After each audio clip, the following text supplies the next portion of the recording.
bright, magical forest, there lived a little dragon named Draco, but he had a secret that made him very different. All dragons were known for breathing strong, hot fire. They used it to cook, to light the night, and to show their strength.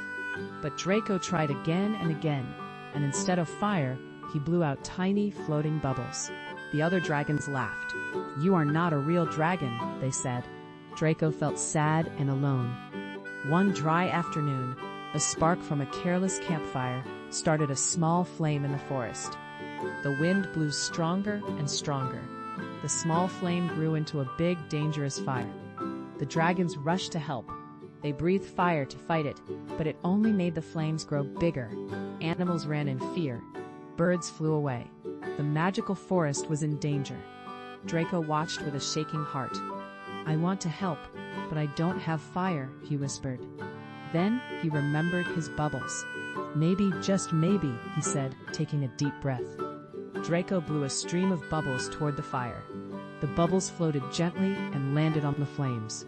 Something amazing happened. Wherever the bubbles touched, the fire began to shrink. Draco's bubbles were not just bubbles. They were magical water bubbles that could stop fire. The other dragons stopped and stared. "Draco, your bubbles can save us," they shouted. Draco took a deep breath and blew the biggest stream of bubbles he ever had.